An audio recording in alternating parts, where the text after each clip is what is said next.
अनादि अनंतकालीन सनातन रूप से प्रभावमान दिगंबर जैन धर्म,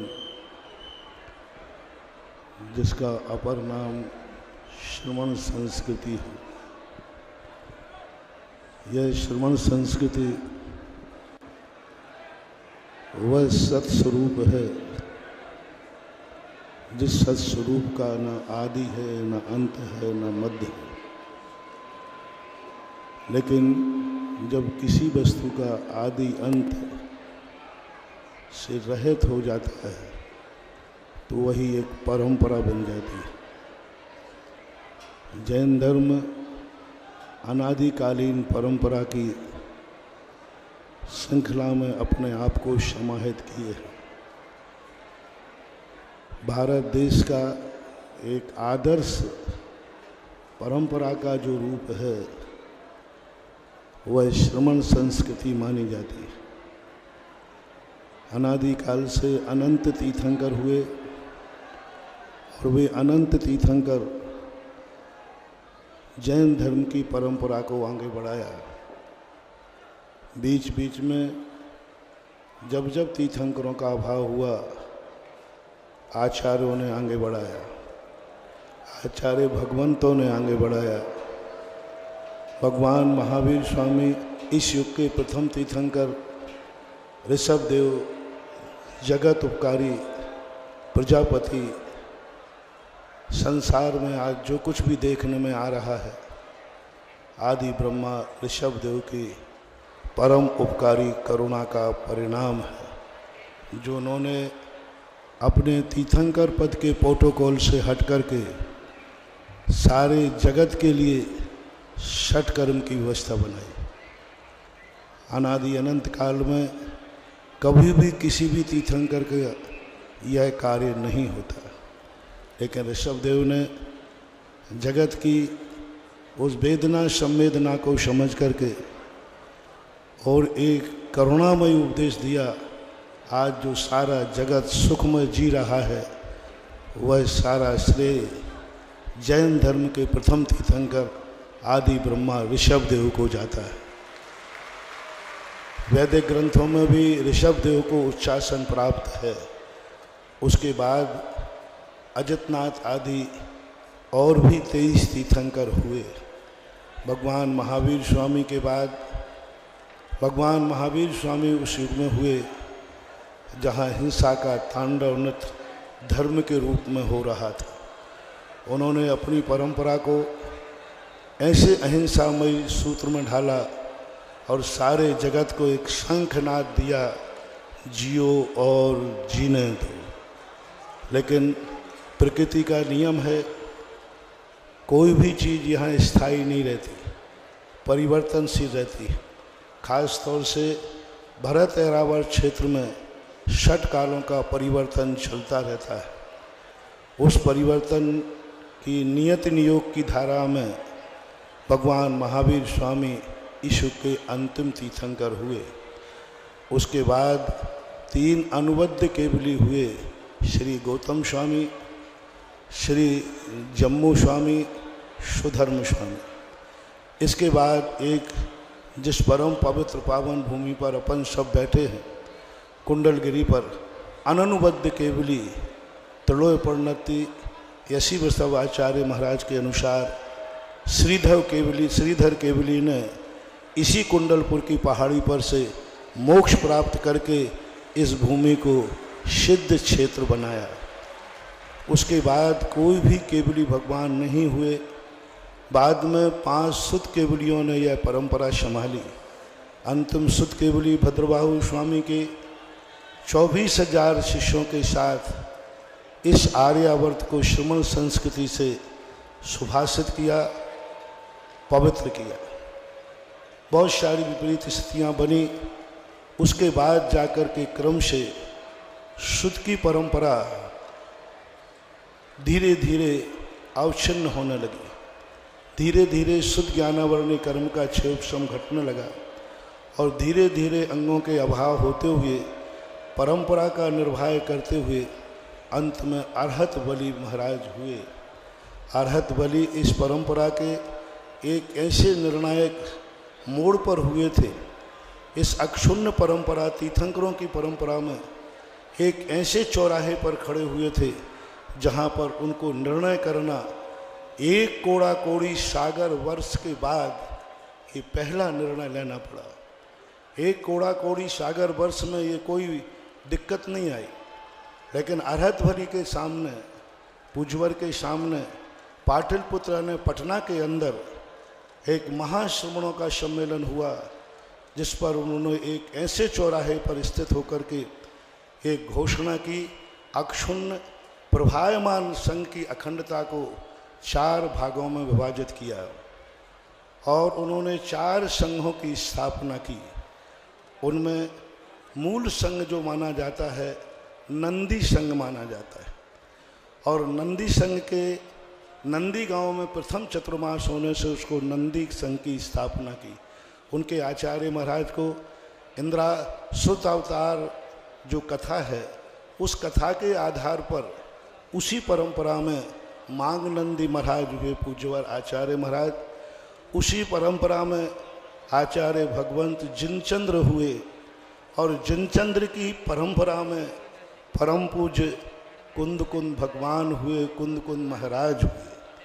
और कुंद कुंद महाराज ने एक ऐसी आमना का, एक ऐसे आदर्श का, एक ऐसी नीति दी समाज के लिए कि लोगों ने जैन धर्म की आमना को, दिगंबर जैन धर्म की आमना का नाम को परिवर्तित करके कुंद कुंद मूल आमना से नाम से सुशोभित किया। किसी मूल धारा को दूसरे नाम से परिवर्तित करने वाला कोई व्यक्ति इतना आदर्श होता है, इतना महान होता है, तीर्थंकरों के समान जिसका प्रभाव होता है, तब कहीं जाकर उसकी बताई हुई परंपरा उस नाम से सुशोभित होती है। आज सारी दिगंबर जैन समाज कुंद कुंद मूल आमना के अनुसार अपने आप की सारी क्रियाएं करता है और उनकी आमना को स्वीकार करने में अपने आप को गौरवान्वित प्रतीत होता है, करता है कि हम कुंद कुंद मूल आमना के हैं। कुंद कुंद महाराज के बाद प्रकीर्णक इतिहास के अनुसार उमा स्वामी महाराज उस आचार्य पद को संभाला, उनकी परंपरा को संभाला। पूज्यवर उमा स्वामी महाराज के बाद अनेक आचार्यों की परंपराएं विभाजित हुई और ये विभाजित होते होते 10वीं शताब्दी में पूज्यवर जिनसेन स्वामी तक आई। दक्षिण भारत के बहुत बड़े आचार्य हुए जिनसेन स्वामी, उन्होंने इस परंपरा को निर्वाह करके अपने रूप में लिया। उसके बाद फिर अनेक प्रकार के परिवर्तन हुए, अनेक प्रकार के विभाजन हुए और 13वीं 14वीं शताब्दी के बाद हमारे दुर्भाग्य से इस आर्यावर्त पर ऐसी आताताई शक्तियों ने साम्राज्य किया कि हमारी मूल आचार्य परंपरा को दुनिया के सामने उद्घाटित होने से रोक दिया गया। लगभग 600-700 वर्ष तक उत्तर भारत दिगंबर मूल परंपरा से प्राय वंचित रहा। कुछ साधु जंगलों के अंदर रहते थे। अंतिम साधु पूज्यवर शांति सागर महाराज जब गृहस्थ अवस्था में थे, आचार्य सिद्ध सागर महाराज जो एक जंगल में रह कर के, सिद्ध सागर महाराज जो जंगल में रहते थे, महाराज शांति सागर गृहस्थ अवस्था में उनको 8 दिन में एक बार आहार करने आते थे, उनको वैन गंगा नदी पार कराते थे। उसका इतिहास बंशीधर जी सोलापुर वाले हुए हैं, उन्होंने शांति सागर नाम का चरित्र लिखा, उसके अंदर इस बात का उल्लेख किया। वो महाराज समाधिस्थ हो गए। उसके बाद पूज्यवर शांति सागर महाराज ने एक बहुत बड़ा कदम उठाया और उन्होंने दिगंबरत्व को स्वीकार किया। बीच की परंपरा भट्टारकों ने अपने हाथ में लेकर के एक तात्कालिक समस्या का समाधान किया। भट्टारक कोई परंपरा नहीं है, एक बीच की समस्या का समाधान का एक विशेष उपक्रम था। लेकिन पूज्यवर शांति सागर महाराज ने उस पद को स्वीकार करके एक आदर्श परंपरा ने ली और अंग्रेज़ों के समय पूरे भारत में घूम करके श्रमण संस्कृति का शंखनाद किया और उसके बाद उसी पद पर उन्हीं परंपरा में पूज्यवर वीर सागर महाराज, पूज्यवर उसके बाद शिव सागर आचार्य भगवंत विराजमान हुए। पूज्यवर शिव सागर आचार्य महाराज के महावीर जी में समाधि आकस्मिक हुई, व्याधि के कारण हुई, और उसके बाद उनके प्रथम शिष्य आचार्य मुनि महाराज ज्ञान सागर महाराज प्रथम शिष्य थे आचार्य शिव सागर महाराज के। उन्होंने बाद में जाकर के आचार्य पद को स्वीकार करके और उनकी आचार्य परंपरा पद को, जिस उम्र में आचार्य पद स्वीकार किया गया, एक संस्मरण बीच में 1 मिनट का सुना दूं कि जब भागचंद सोनी ने कहा कि महाराज इस उम्र में आप आचार्य पद क्यों ग्रहण कर रहे हो, तो आचार्य महाराज ने उनसे कहा था, रतनलाल जी गंगवाल ने संस्मरण सुनाया कि मैं अपने लिए ग्रहण नहीं कर रहा हूँ, मेरा एक शिष्य जवान है, ये इतना बीतरागी है कि दुनिया की कोई शक्ति से पद पर नहीं बैठाल पाएगी, मेरी आज्ञा ही इसको बैठाल पाएगी। और ये युवा जवान मुनि रूप है, ये मुनि नहीं है, ये विद्यासागर नहीं है, ये कोई सागर नहीं है, ये साक्षात कुंद कुंद स्वामी का रूप है। और मैंने इस मुनि के अंदर साक्षात कुंद कुंद की छवि देखी है, और यह इतना बीतरागी है, इतना बीतरागी है कि कोई कार के इस पदों के चक्कर में नहीं पड़ेगा। सारी समाज, सारी दुनिया सब कर लें तो भी इसे लोभित नहीं कर सकते। जैन धर्म के कुंद कुंद भगवान की मूल परंपरा जीवित रहे, उसके लिए मैंने पद लेकर के, और मैं पद लेकर के, क्योंकि ये गुरु आज्ञा का बंधा हुआ है, ये सब कुछ समाप्त कर सकता है, सब कुछ बर्बाद हो सकता है, सब कुछ संकट सहन कर सकता है, समाधि भी ले सकता है, लेकिन कभी भी ये गुरु आज्ञा का उल्लंघन नहीं करेगा। इस विश्वास के साथ मैंने यह पद लिया। सभी को मालूम है सन 1972 22 नवंबर नसीराबाद के अंदर हमारे आराध्य, हमारे पूज्य गुरुदेव विद्यासागर महाराज को ज्ञान सागर महाराज ने आचार्य पद पर विभूषित किया। मैंने पूज्य गुरुदेव से एक बार कहा था, महाराज आचार्य पद आपके पुण्य से तो नहीं मिला है, आपका पुण्य तो मुनि बनकर के अरहंत और सिद्ध बनने लायक है, आचार्य पद तो हम जैसे व्यक्तियों के पुण्य के उदय से मिला है, हम लोगों के पुण्य से मिला है। हम लोगों का पुण्य था कि आप जैसे आचार्यों को पूज्यवर ज्ञान सागर महाराज ने आचार्य पद पर बैठाल करके, और हम सबको कल्पना करें, आत्मा रोमांचित होती है। पूज्यवर आचार्य महाराज यदि ये रूप धारण नहीं करते, पूज्यवर ज्ञान सागर महाराज इतनी दूरदृष्टि नहीं रखते, तो आज जो आर्यावर्त में दिगंबर जैन मुनियों की यह युवा श्रृंखला आप देख रहे हैं, हमें देखने में नहीं आती। ये सोच पूज्यवर ज्ञान सागर महाराज का था। बहुत बड़े निमित्त ज्ञानी थे, बहुत बड़े जोशाचार्य थे, बहुत बड़ा निमित्त ज्ञान पूज्यवर को था, ऐसा हमने राजस्थान में खोजा है। उसके बाद हमारे परम पूज्य आचार्य ज्ञान सागर विद्यासागर महाराज जो जब पद पर बैठे तो सारे जगत ने एक ही बात कही थी, आज युग में, आज इस युग में ये मुनि का भेष नहीं है, ये साक्षात महावीर का स्वरूप। जिस भगवान महावीर स्वामी के ऊपर लोगों ने प्रश्न चिन्ह उठाना शुरू कर दिए थे कि कोई भी व्यक्ति इस अवस्था में दिगंबर मुनि मुद्रा लेकर के कभी विचरण नहीं कर सकता, ऐसा सारी दुनिया में लोगों ने भ्रम फैलाया था। तब आचार्य श्री ने उसी अवस्था में ये रूप धारण दुनिया को दिखा दिया कि जब पंचम काल में हीन संगनन के साथ शुद्ध दिगंबरत्व धारण करके विचरण किया जा सकता है, तो महावीर स्वामी पर संदेह करने की जरूरत नहीं है। ऐसे श्रमण संस्कृति के उन्नायक, श्रमण संस्कृति के कुंद कुंद स्वामी की परंपरा के संवाहक परम पूज्य गुरुदेव आचार्य विद्यासागर महाराज 56 वर्ष तक इस सारे जगत को क्या दिया। यह युग जैसे आज कुंद कुंद के नाम से, पूजवर के नाम से युग जाना जा रहा है, यह 56 वर्ष सारे आर्यावर्त में यदि एक शब्द बोल दिया जाए आचार्य श्री, तो एक बच्चा भी कहता था आचार्य श्री का अर्थ है आचार्य विद्यासागर।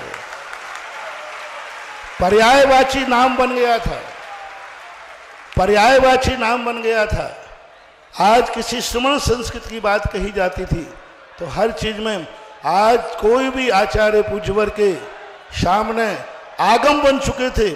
आचार्य के मुख से निकला हुआ, उनके आचरण में आई हुई कोई बात के लिए कोई व्यक्ति ग्रंथ खोल के नहीं देखता, कोई व्यक्ति ये नहीं खोजता कि आचार्य श्री ने कहा है या आचार्य श्री कर रहे हैं, ये कितना सत्य है कितना असत्य है। ये एकमात्र एक आचार्य हुए हजारों साल के बाद, मेरी दृष्टि से 10वीं शताब्दी के बाद एक प्रथम आचार्य हुए जिनकी कथनी और करनी को सारे जगत ने आगम मान लिया, प्रमाण मान लिया, तीर्थंकर की वाणी मान ली। और ऐसे परम पूज्य आचार्य महाराज का यह पद हमारे दुर्भाग्य से, अपन सबकी पुण्यहीनता से, डूंगरगढ़ चंद्रगिरी के अंदर जो कुछ हुआ वह शब्दों में कहते ही बोलना बंद हो जाएगा, वह शब्दों में आते ही अंतर्नाद समाप्त हो जाएगा। वो सब अपन को मालूम है। हृदय विदारक शाम को रात को 2:50 बजे जिस समय समाचार आया, महाराज जी का समाचार आया था, उस समय आकर के जो स्थिति बनी थी उसको मैं अभी यहाँ नहीं कह पाऊँगा, उस शब्द का रूप ही नहीं बन पाएगा। एक ऐसे लगा जैसे कि सूर्य का अस्त ही हो गया, और ऐसा लगने लगा कि अब क्या होगा, कौन हमें प्रकाश देगा, कौन क्या करेगा। चारों तरफ एक अंधकार ही अंधकार दिख रहा, अंधकार की स्थितियां बन रही थी। लेकिन उस अंधकार में आज जो कुछ भी कार्यक्रम हो रहा है, हमारे पूरे संघ के नायक, हमारे संघ के अग्रज पूज्य समय सागर महाराज जी, वो अपनी इच्छा से इस पद पर नहीं बैठ रहे, ना ये संघ बैठाल रहा है, ना समाज बैठाल रही है। पूज्य गुरुदेव का आदेश लेकर जो हमारे परम पूजनीय योग सागर महाराज, मैं 100 बार इनको प्रणाम करता हूँ, योग सागर महाराज को चरण स्पर्श करता हूँ कि ये वहाँ पहुँच गए तो कम से कम ये संदेशा हमें मिल गया, नहीं तो हम तो और अंधेरे में हो जाते, अंधकार में हो जाते। तो उसी परंपरा के अनुसार आज पूज्य गुरुदेव की आज्ञा, आदेश को हम लोगों ने, जब योग सागर महाराज जी ने कहा आचार्य श्री की भावना है कि आचार्य का पद का जो पदारोहण है यह पूरे संघ और निर्यापकों की सन्निधि में होना चाहिए, अभी वाचन भी किया है। इनके एक शब्द ने, हम सब ने कितनी दूरी पर थे, सबके मन में एक ही भाव है, कोई दूरी नहीं है। जब आचार्य श्री ने ये कहा है कि सभी निर्यापक गण सभी मुनि और आर्यिका गण वहाँ उपस्थित हों, तब ये कार्यक्रम करना चाहिए। और आज आप सबको मालूम है सभी महाराज लोग कितनी दूरी दूरी से आए, मात्र एक आदेश पर कि सभी संघ वहाँ उपस्थित हो, उस समय इस कार्यक्रम को करना। ये आचार्य श्री का संदेश है। नियम सागर महाराज जी, वीर सागर और भी सारे महाराज कितनी दूर दूर से आए, इनकी स्थितियां देखो पर 13 जो मात्र आचार्य श्री आज जो अपन सब इकट्ठे हुए हैं, पूज आचार्य श्री का वही आगाज, शंखनाद, विश्वास उन्होंने कैसे कह दिया, वही कह देते कि एक समय सागर जी को आचार्य पद पर मेरी समाधि के बाद बैठाल देना। उन्होंने कहा नहीं, पूरी संघ की उपस्थिति में बैठालना। तो उसकी आज्ञा को हम शिरोधार्य अपन सब मान करके, समय सागर महाराज जी भी इसी आज्ञा को शिरोधार्य मान करके इसी मूल परंपरा में, और आगे जो दूसरा संदेह पूज्य योग सागर महाराज ने सुनाया, उसको भी हम सारे एक नया शोध कुंद कुंद को जीवित करने की कितना बड़ा साहस पूज्यवर ने किया। निर्यापक परंपरा प्रायः कुंद कुंद के साहित्य में रह गई थी, कुंद कुंद की गाथाओं में रह गई थी, उसको किसी ने जीवित ही नहीं किया प्रैक्टिकल। पूज्यवर ने खोज करके एक निर्यापक परंपरा चलाई, उसकी सारी बातें अपन सबको मालूम ही हैं। वे निर्यापक गणों के लिए पूज्यवर का जो दूसरा संदेशा है वो भी इसी परंपरा में, यह पदारोहण भी इसी परंपरा में है। निर्यापक गण भी जो भी शिक्षा दीक्षा देंगे, संघ का विस्तार करेंगे, भव्य जीवों को मोक्ष मार्ग में लाएंगे, वे भी इसी परंपरा के अंतर्गत वो अपना निर्वाह करेंगे और इसी परंपरा के वो संवाहक बनेंगे। ऐसी पूज्यवर की जो भावना है, जितने भी लोग और हम मुनि संघ जितने भी हैं सब इसी परंपरा के एक अंश हैं, इसी परंपरा से हम लोग चल रहे हैं और भविष्य में चलेंगे। जो कुछ भी आचार्य के ये दोनों संदेशों के लिए हमें इस गुरु परंपरा के अंतर्गत बोलने को कहा, ये दोनों अंग इसी परंपरा के अंतर्गत, जो परंपरा हमने बोली इसी परंपरा के अंतर्गत समाहित हैं और इसके लिए सारी समाज, सारा संघ कटिबद्ध रहे। आचार्य श्री हमारे पास नहीं रहे, लेकिन उनके आदेश हमें ऐसे मान होना चाहिए जैसे साक्षात गुरु महाराज हमें आदेश दे रहे हैं। और ये दोनों आदेशों को अपन स्वीकार करते हैं और अपन सब इसी गुरुआवली के अंतर्गत समाहित होते हैं। भगवान महावीर स्वामी की परम पूज्य आचार्य गुरुदेव विद्यासागर महाराज की और अभय सागर महाराज जी ने आज का जो है, आज के दिन हमारे संघ के ज्येष्ठ श्रेष्ठ निर्यापक श्रमण मुनिवर समय सागर जी महाराज 21वीं सदी में आज चैत शुक्ला अष्टमी मंगलवार, बसंत ऋतु, पुष्य नक्षत्र, वीर निर्माण संवत 2550, विक्रम संवत 2081 के पावन अवसर पर स्थिर योग सर्वार्थ सिद्धि योग में 16 अप्रैल 2024 को पदासीन होकर जन शासन की वृद्धि करते हुए धर्म समाज